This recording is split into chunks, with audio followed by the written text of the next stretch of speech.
দূর থেকে প্রথম দেখায় মনে হয় পাহাড়ের গায়ে ছড়িয়ে আছে কিছু মাটির ঢিবি, নীরব, অনাড়ম্বর, প্রায় অদৃশ্য। বাতাস বয়ে যায়, আলো বদলায়, তবুও সেগুলো যেন স্থির, নিঃশব্দ। কিন্তু যত কাছে যাওয়া যায় ধীরে ধীরে স্পষ্ট হয় ওগুলো কোনো ঢিবি নয়, এক একটি ঘর। এভাবেই ধরা দেয় মাখনিক, ১৫০০ বছরের পুরনো এক রহস্যময় গ্রাম, যার ধূসর বুকে লুকিয়ে আছে সময়ের আড়ালে হারিয়ে যাওয়া এক অজানা গল্প। পাহাড়ের কোলে লুকিয়ে থাকা এই গ্রাম যেন প্রকৃতির সঙ্গে একেবারে মিশে গেছে। মাত্র ৪ থেকে ৫ ফুট উঁচু এই ঘরগুলো এতটাই ছোট যে ভেতরে ঢুকতে হলে হামাগুড়ি দিতে হয়। দাঁড়ালে মাথা ঠেকে যায় ছাদে। দরজা জানালাও মাটির রঙে এমনভাবে রাঙানো যেন গিরগিটির মতো পরিবেশের সঙ্গে নিজেকে লুকিয়ে রেখেছে। অথচ এই ঘরেই প্রজন্মের পর প্রজন্ম ধরে মানুষ বাস করেছে, স্বাভাবিকভাবেই হাঁটাচলা করেছে। ইরানের উত্তর পূর্বের দুর্গম পার্বত্য অঞ্চলে দক্ষিণ খোরাসানের নিঃসঙ্গ উপত্যকায় লুকিয়ে থাকা এই গ্রাম যেন সময়ের বাইরে এক পৃথিবী।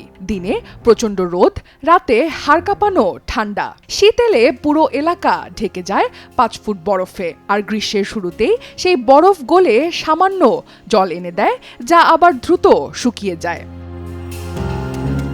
প্রকৃতি এখানে নির্মম, গাছ নেই, প্রাণী নেই, তবুও এই প্রতিকূল পরিবেশের মাঝেই টিকেছিল এক অদ্ভুত জনগোষ্ঠী, যাদের গড় উচ্চতা মাত্র ৩.৫ ফুট। শতাব্দীর পর শতাব্দী ধরে তারা ছিল বাইরের দুনিয়ার কাছে অজানা, যেন পৃথিবীর বুকে লুকিয়ে থাকা এক গোপন অধ্যায়। ইতিহাসবিদদের ধারণা, অপুষ্টি, কঠিন জীবনযাপন, পারদযুক্ত পানি পান, আত্মীয়ের মধ্যে বিয়ে, প্রজন্মের পর প্রজন্ম একই জীবনযাপন মাখনিকের মানুষদের খর্বকায় করেছে। ২০০৫ সালে এই নীরব গ্রাম হঠাৎই বিশ্ববাসীর দৃষ্টি আকর্ষণ করে। গবেষকরা খুঁজে পান মাত্র ২৫ সেন্টিমিটার উচ্চতার একটি মমি। এরপর একে একে আবিষ্কৃত হয় প্রায় ৮০০টি কবর।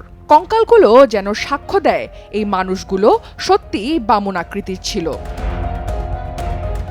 কঠোর প্রকৃতির সঙ্গে লড়াই করে তারা নিজেদের মতো করে বাঁচার পথ তৈরি করেছিল।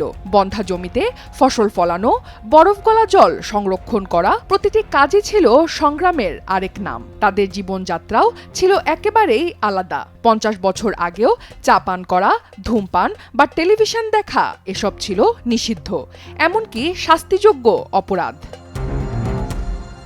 তাদের ঘরগুলোর স্থাপত্যও ছিল বেঁচে থাকার কৌশল। ছোট ছোট গুহার মতো ঘর, যেগুলো গরম রাখা সহজ, ঠান্ডা প্রতিরোধী আর কম জ্বালানিতে টিকে থাকা সম্ভব। বড় কিছু করার স্বপ্ন নয়, বরং ছোট হয়ে টিকে থাকার লড়াই ছিল তাদের শক্তি। মাত্র কয়েক দশক আগেও এই গ্রাম ছিল প্রায় বিচ্ছিন্ন।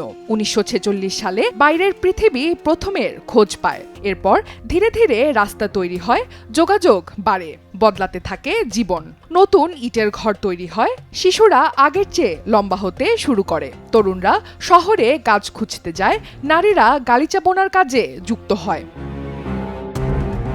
তবুও মাখনিক আজও তার অতীতকে বুকে ধরে রেখেছে।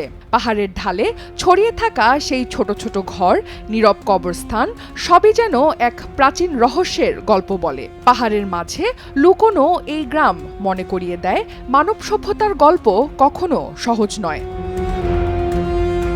অনন্যা দাস, সময় সংবাদ।